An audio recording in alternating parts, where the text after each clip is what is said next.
Hello dear बच्चा party, welcome back my YouTube channel बच्चा party science. तो आज हम पढ़ेंगे क्लास 6 साइंस का 7 chapter getting to know plants. इसमें हम प्लांट्स के बारे में पढ़ेंगे। हमने 6 चैप्टर ऑलरेडी कवर कर दिया है, तो आपको डिस्क्रिप्शन में लिंक दी गई है, आप वहां से चेकआउट कर लीजिएगा।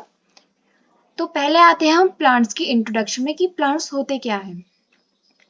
आप बाहर जाओगे और ऑब्जर्व करोगे अपने चारों तरफ प्लांट्स को, जैसे कि आपको फिगर 7.1 में दिया गया है। क्या आपने देखा है कुछ प्लांट्स छोटे होते हैं, कुछ बड़े होते हैं, या किसी किसी प्लांट्स में ग्रीन पैचेस बनी रहती है। हाँ, हमने ये सारी चीजें देखी है।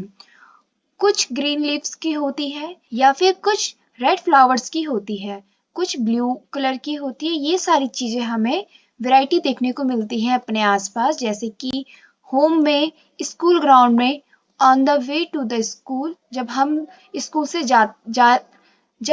से जाते हैं तो हम अपने रास्ते में देखते हैं ये प्लांट्स, या फिर पार्क या गार्डन में देखते हैं। Let us get to know the different parts of any plant. तो अब हम अलग अलग प्लांट्स के पार्ट्स पढ़ेंगे। ये हेल्प करेगा समझने में कि क्या डिफरेंस होते हैं पार्ट्स ऑफ प्लांट्स में। अब आपको फिगर 7.2 दी गई है और उसमें आपको लेबल करना है stem, branch, root, leaf, flower और फ्रूट्स। उसके बाद आप इन सबको कलर करोगे। यहाँ पे आपके फ्लावर्स आते हैं। ये जो स्टेम देख रहे हो, ये आपकी स्टेम होती है। ब्रांचेस ये लगी रहती है जहाँ से आपकी लीफ रहती है। रूट यहाँ नीचे रहती है और आपकी लीफ ये है। फ्लावर आपको पता चल गया है और फ्रूट्स हमारे ये होते हैं। तो यहाँ पे आप हर एक पार्ट्स में कलर करोगे।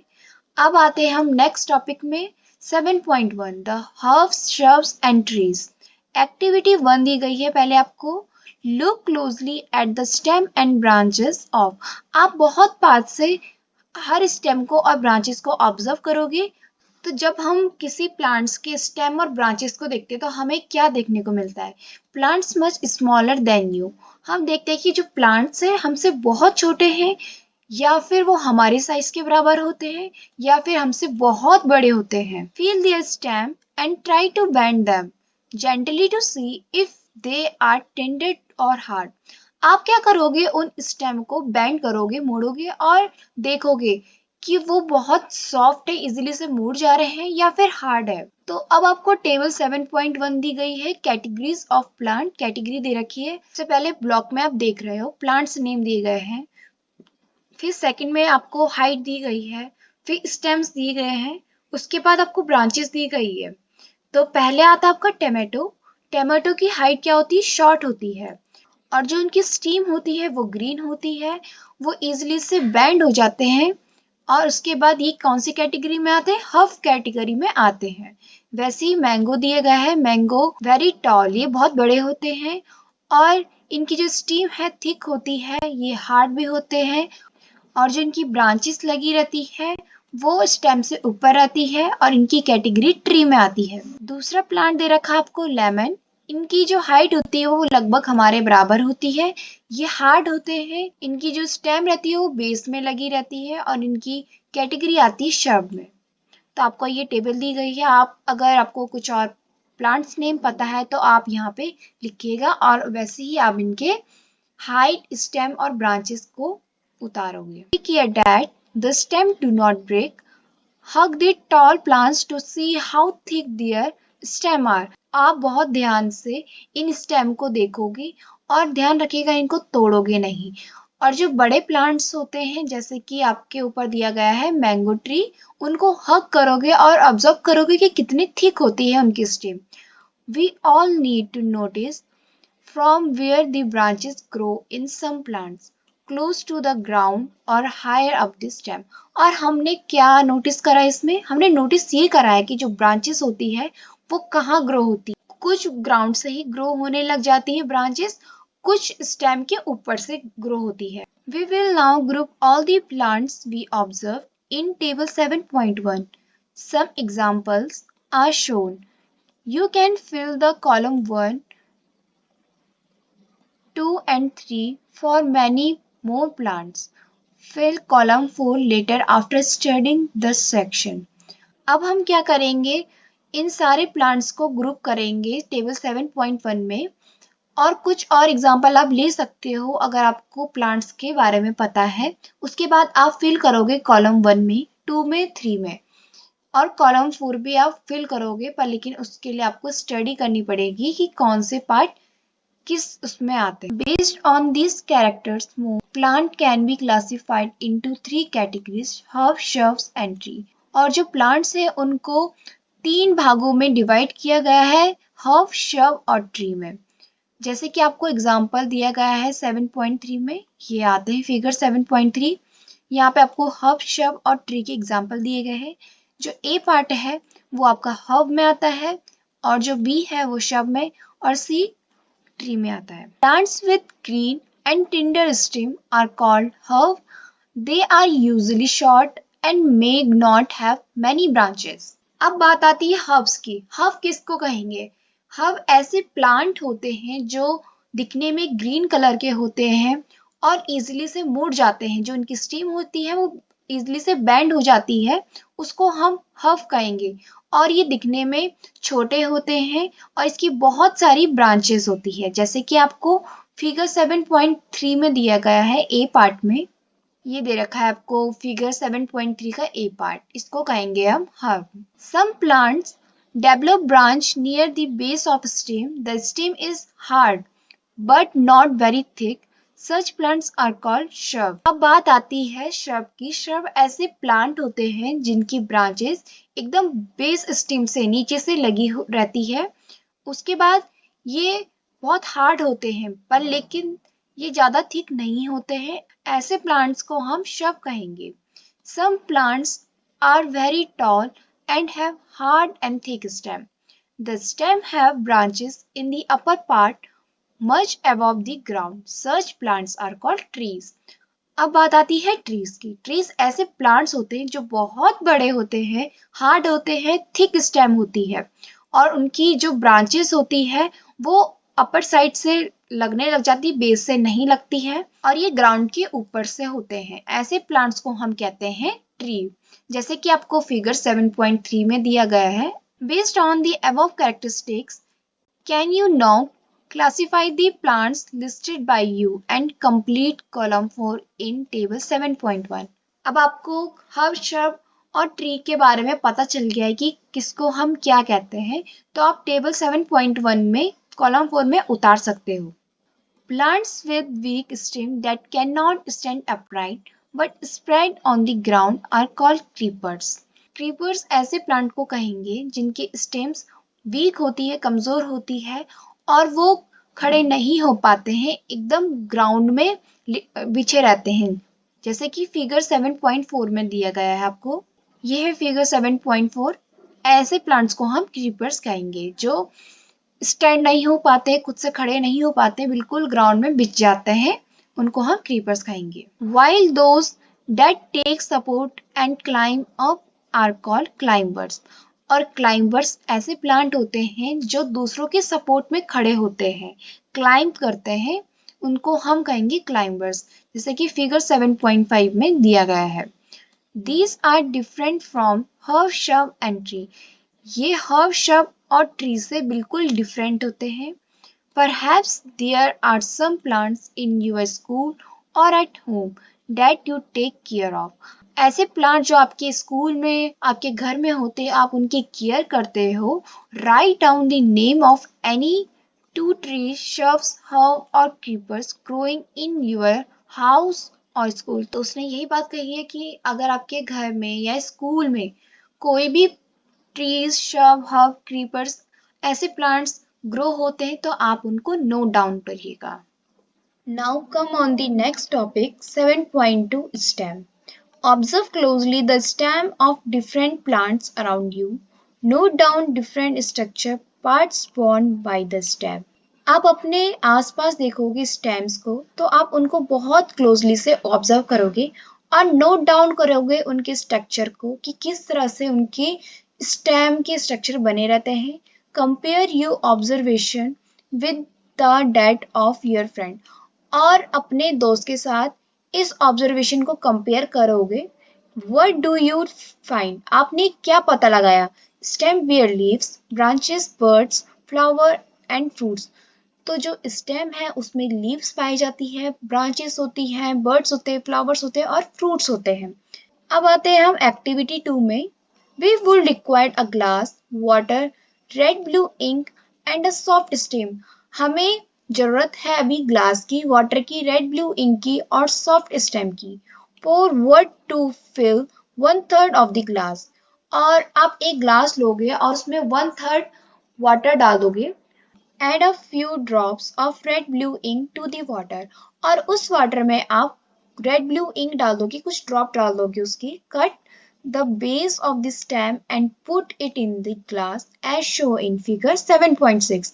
जो आपको प्लांट की स्टेम दे रखी है उसको बीच से कट कर दोगे, उसके बाद आप उसको ग्लास में डाल दोगे जैसे कि फिगर 7.6 में दिया गया है। यह है फिगर 7.6। इस तरह से आप इस प्रोसेस को करोगे। Observe the setup. Does the colour appear in the stem. आप ध्यान से ऑब्जर्व करोगे उस प्रोसेस को और आपने क्या देखा, क्या उसमें कुछ कलर के चेंजेस आ रहे हैं उस स्टेम में। You will find that the colour rises in the stem. हाँ, उसमें कुछ धीरे धीरे चेंजेस आ रहे हैं। हमने देखा कि जो स्टेम है उसमें कलर का चेंजेस आ रहा है। If this is kept for a longer period the colour appear in the Venus of leaf also. अगर आप लंबे समय तक इस तरह से ही रखोगे तो आप देखोगे जो लीव्स है उसमें भी थोड़े थोड़े कलर की चेंजेस आ रहे हैं। How do you think the colour reach there. तो अब बताइए कि ये कलर वहां तक कैसे पहुंचा। From this activity, we say that the stem help in upward movement of water. The water and minerals go to the leaves and other plants parts attached to the stem. तो इस activity से हमें ये पता चला जो stem होती है वो वाटर को ऊपर की तरफ मूवमेंट कराती है, लीव्स के तरफ। तो जो वाटर और मिनरल्स होता है वो सारा कहाँ जाता है, लीव्स में जाता है। And other parts of plant attach to the stem. और जो पार्ट्स ऑफ प्लांट्स रहते हैं अलग अलग वो स्टेम में लगे हुए रहते हैं। Now next topic is leaf. Observe the leaf of some plants around you and draw them in your notebook. और all the leaves are same size, shape and colour. आप क्या करोगे, अपने आसपास लीव्स को देखोगे और उसके बाद उस लीव्स को अपने नोटबुक में ड्रॉ करोगे। और आपने क्या देखा, क्या सारे लीव्स सेम साइज, शेप और कलर के होते हैं? नहीं, ऐसा नहीं होता है। हर लीव्स अपने अपने में डिफरेंट होते हैं। How are leaves attach to stem. तो कैसे लीव्स अटैच होते हैं स्टेम में, आइए देखते हैं। The parts of leave by which it is attached is to the stem is called petiole। petiole ऐसे पार्ट को कहते हैं लीव्स के जो अटैच होते हैं स्टेम से। The broad green part of leaf is called lamina। lamina उसको कहते हैं जो प्लांट्स ग्रीन पार्ट्स में होते हैं, ब्रॉड होते हैं, चौड़े होते हैं, उसको हम लेमिना कहते हैं। जैसे कि आपको फिगर 7.8 में दिया गया है। ये है फिगर 7.8। ये होता है आपका लेमिना जो ग्रीन पार्ट में होता है और ब्रॉड होता है। ये आपकी स्टीम होती है। और ये आपका पिटॉल होता है जहां से एकदम स्टेम से लीफ अटैच होती है स्टेम से। Can you identify these parts of leaves in plants around you. क्या आप आइडेंटिफाई कर सकते हो आप आपके आसपास जितने भी लीव्स होती है। Do all the leaves have petiole. क्या सारी लीव्स पिटॉल होती है, क्या सारी की सारी लीव्स स्टेम से अटैच होती है। Let us get to know the leaf better by taking its impression. अब हम पढ़ेंगे कि जो लीव्स होती है उसका इम्प्रेशन कैसे पड़ता है, किस तरह से वो बनी रहती है, उसका डिजाइन कैसे रहता है। तो आइए एक्टिविटी 3 में आते हैं हम। Put a leaf under a white sheet of paper और शीट इन योर नोटबुक। आप क्या करोगे, एक लीफ लोगे और व्हाइट पेपर या शीट के नीचे आप रख दोगे। Hold it in place as shown in figure 7.9। और जिस तरह से आपको फिगर 7.9 दिया गया है उस तरह से आप उसको पुट करोगे। Hold your pencil tips side way and rub it on the portion of the paper having the leaf below it। अब आपने उस पोर्शन में रखना है जिस तरह से आपको फिगर 7.9 दिया गया है, फिर पेंसिल से आपने रफ करना है ऊपर से। Did you get an impression with some lines in it? Are they similar to those one of the leaves? अब आपने रफ कर दिया पेंसिल से पूरा और ड्रॉ कर दिया। अब देखिए क्या उस लाइन का इंप्रेशन कैसा पड़ रहा है, किस तरह से वो उसका डिजाइन बना गया है, क्या सारी लीव्स सिमिलर होती है? These lines on the leaf are called veins. Veins उसको कहेंगे जो लीव्स में लाइन बनी रहती है, उसको हम veins कहते हैं। Do you see a prominent line in the middle of the leaf? This is called the midrib. आपने देखा होगा जो लीव्स में एकदम लाइन बनी रहती है मिडल में, उसको हम मिडरिव कहते हैं। जैसे कि आपको फिगर 7.10 में दिया गया है, ये जो मिडल लाइन बनी गई है इसको मिडरिव कहते हैं, और ये जो आपको लाइंस दिखी गई है पैरेलल में उसको हम विंस कहते हैं। The design made by veins in leaf is called leaf venation. जो विंस में डिजाइन बना रहता है उसको हम लीफ वेनेशन कहते हैं। If this design is net like on both side of midrib the venation is reticulate. और आपने देखा होगा किसी किसी पत्तों में एकदम नेट लाइक स्ट्रक्चर बने रहते हैं, जाली जैसे बने रहते हैं, तो उसको हम रेटिकुलेट कहते हैं। In the leaves of grass, you might have seen that the veins are parallel to one another. This is called parallel venation. आपने देखा होगा ऐसे प्लांट जिनमें पैरेलल वेन्स बनी रहती हैं, जैसे कि ग्रास में देखने को मिलता है। आपको 7.10 दी गई है फिगर, उसमें देखिएगा ग्रास बनी गई है, तो उसको हम कहेंगे parallel venation. Observe the venation in as many leaves as you can without removing them from the plant. आप जितने वेरिएशन देखना चाहते हो देखिएगा, लेकिन आपको प्लांट्स को तोड़ना नहीं है, उनको रिमूव नहीं करना है। Draw the pattern and write name of some plants having reticulate and parallel venation. अब आप क्या करोगे, ऐसे प्लांट्स के नाम लिखोगे जो नेट लाइक स्ट्रक्चर के होते, रेटिकुलेट होते हैं और पैरेलल वेनेशन होते हैं। Shall we now find out some of the function of leaves? अब हम क्या पता लगा सकते हैं लीव्स के फंक्शन के बारे में। आते हैं हम एक्टिविटी 4 में। We will require a half to transparent polythene bag and thread. आपको इस एक्टिविटी को करने के लिए एक हफ की जरूरत पड़ेगी, 2 ट्रांसपेरेंट पॉलीथीन बैग की जरूरत पड़ेगी और थ्रेड की जरूरत पड़ेगी। Do this activity during day time on sunny day. और इस एक्टिविटी को आप सनी डे के दौरान करोगे। Use a healthy well watered plant that can be growing in the sun. और ऐसे हेल्थी वाटर प्लांट को लोगे जो ग्रो होता है सन से। Enclose a leaf branch on the plant in any polythene cover and tie up its mouth as shown in figure 7.11. उसके बाद जो आपकी प्लांट की लीफ ब्रांच है उसको पॉलीथीन में कवर कर दोगे, टाई कर दोगे उसके माउथ को, जैसे कि आपको फिगर दिया गया है 7.11 में। यह है फिगर 7.11। इस तरह से आप इस प्रोसेस को करोगे। Tie up the mouth of another empty polythene cover and keep it also in the sun. जो आपकी खाली पॉलीथीन है उससे आप टाइप अप कर दोगे और उसके बाद सन में रख दोगे। After a few hour observe the inner surface of the cover. उसके बाद कुछ घंटे बाद आप ऑब्जर्व करोगे उसके अंदर वाले सरफेस को जो आपने कवर करी है। व्हाट डू यू सी, तो आपने क्या देखा। Are there any droplet of water, क्या उसमें कुछ ड्रॉपलेट बनी गई है वाटर की।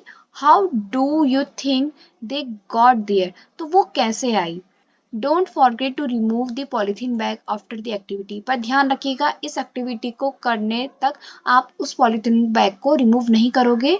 Water comes out of leaves in the form of vapour by a process of transpiration. तो ये वाटर कहाँ से आया, ये वाटर आया लीफ के द्वारा से, जिसको हम कहते हैं ट्रांसपीरेशन। हमने ऊपर भी देखा था, एक एक्टिविटी की थी जिसमें हमने लीफ की स्टेम को रख दिया था एक वाटर में, उसके बाद जो कलर था वो पूरे लीव्स में चले गया। तो वही हुआ कि जो प्लांट्स की लीफ होती है उसमें वाटर्स ऑलरेडी मौजूद रहता है, उस तरह से वो वेपर उस तरह से उसकी ड्रॉपलेट्स बनी गई है। Plant realize a lot of water into the air through this process. We will learn more about this in chapter 14. इस प्रोसेस में जो प्लांट होता है वो वाटर को रिलीज करता रहता है एयर में, और इसके बारे में आप और अच्छे से पढ़ोगे चैप्टर 14 में. Why did we tie a cover around the leaves? तो हमने क्यों कवर करा लीफ को इस तरह से? Would we have seen the water evaporate if we had not tied a polythene cover? क्या हम वाटर को इवेपोरेट होते हुए देख सकते थे अगर हम उस पॉलीथीन कवर को ना लगाए, टाई ना करें? What make the water appear on the polythene bag? तो वाटर किस तरह से आपको पॉलीथीन बैग में दिखाई दे रहा है? In chapter 5 we noticed water changing into different form in some of our activities. हमने चैप्टर 5 में भी पढ़ा था जो वाटर होता है वो चेंज होता रहता है हर फॉर्म्स में. हमने कुछ एक्टिविटीज देखी थी वहां पे. Can you think of these and name the process that make water drops appear on the polythene cover? क्या आप सोच सकते हो, बता सकते हो उसका नाम, उस प्रोसेस का नाम कि जो पॉलीथीन कवर है उसमें वाटर ड्रॉप्स कैसे आई? Leave also have another function, let us study this. जो लीव्स होती है उसके भी कुछ अलग फंक्शंस होते हैं, इसके बारे में हम आगे पढ़ते हैं. आते हैं हम एक्टिविटी 5 में. We would required a leave, spirit, a beaker, test tube, burner, water, a wash glass and iodine solution of this activity. हमें इस एक्टिविटी को करने के लिए leave, spirit, beaker, test tube, burner, water, a watch glass, iodine solution, इन सब की जरूरत पड़ेगी. Take a leave in a test tube and pour spirit to completely immerse the leave. आप उस लीव को टेस्ट ट्यूब में डाल दोगे और स्प्रे डाल दोगे ऊपर से ताकि वो पूरा लीफ में फैल जाए. Now place the test tube in a beaker half filled with water. अब आप क्या करोगे, जो बीकर है उसमें हाफ वाटर फिल करोगे और उस टेस्ट ट्यूब के बीकर के अंदर डाल दोगे. Heat the beaker till all the green colour from the leaf come out into the spirit in the test tube. आप उस बीकर को हीट प्रोवाइड करते रहोगे, तब तक करोगे जब तक जो ग्रीन कलर है लीव्स का वो पूरा खत्म ना हो जाए. Take out the leaf carefully and wash it in water. आप क्या करोगे, उस लीव्स को बड़ी केयरफुली से आप बाहर निकालोगे और उसको वाटर से धो दोगे. Place it on a watch glass and pour some iodine solution on it. आप अपने सामने वॉच ग्लास रख दोगे, उस लीफ के ऊपर आप आयोडीन सॉल्यूशन डालोगे. आप देखोगे क्या होगा. Compare your observation with those done in chapter 2 when you tested food for presence of different nutrients. आप अब क्या करोगे, उसी तरह से इस ऑब्जर्वेशन को कंपेयर करोगे जैसे हमने चैप्टर 2 में पढ़ा था कि हमने फूड में एक टेस्ट करा था न्यूट्रिएंट्स को पता करने के लिए. उसी तरह से आप इस चीज में भी टेस्ट करोगे. Does this mean that leaf has a starch in it. क्या आप बताइए कि इसमें स्टार्च है कि नहीं है? ऑब्वियसली होगा इसमें starch. In chapter 2, we saw that a slice of raw potato also show the presence of starch. हमने चैप्टर 2 में भी पढ़ा था कि जो स्लाइस काटी थी हमने रॉ पोटैटो की, कच्चे पोटैटो की, उसमें क्या पता लगाया, उसमें स्टार्च है. Potato get this starch from there leaves and store it. तो पोटैटो में स्टार्च कहाँ से आता है? लीव्स से आता है, वो स्टोर करता है अपने आप में. Leaves prepare their food in the presence of sunlight and green colour substance present in them. जो लीव्स होता है वो अपने फूड को खुद ही प्रिपेयर करता है सनलाइट के प्रेजेंस में, तभी उसमें ग्रीन कलर प्रेजेंट होता है. For this they also use water and carbon dioxide. इस दौरान वो वाटर भी यूज करता है और कार्बन डाइऑक्साइड भी यूज करता है, और इसी प्रोसेस को क्या कहते हैं हम? फोटोसिंथेसिस, जो खुद ही अपने फूड को प्रिपेयर करता है सनलाइट के द्वारा से. Oxygen is given out in this process. जो ऑक्सीजन होता है वो बाहर निकल जाता है इस प्रोसेस में. The food prepared by leaves ultimately get stored in different parts of plant. जब leaves अपने फूड को बनाता रहता है तो वो क्या करता है? स्टोर कर देता है हर different parts of plants में. We have seen that the stem supply leaf with water. हमने क्या देखा इस दौरान, जो स्टेम होता है वो वाटर को लीव्स तक पहुंचाता है. The leaves uses the water to make food. तो क्या करता है लीव्स, जब वाटर लीव्स में पहुंचाता है तो वो अपने फूड को बनाता रहता है. The leaves also loose water through transpiration. और जो लीव्स होता है अपने वाटर को कैसे लूज करता है, ट्रांसपिरेशन के द्वारा लूज करता है। How do the stem and leaves get water, that is where the root come in. अब बताइए, जब वाटर पूरा लीफ में चले जाता है तो स्टेम ऑफ लीफ में बसता क्या है, कहाँ जाता है वो वाटर, और रूट ये आया कहाँ से। आगे की सारी चीजें हम नेक्स्ट वीडियो में पढ़ेंगे। आई होप आपको जितना पढ़ा है इतना समझ आया होगा। आज के लिए इतना ही, थैंक यू।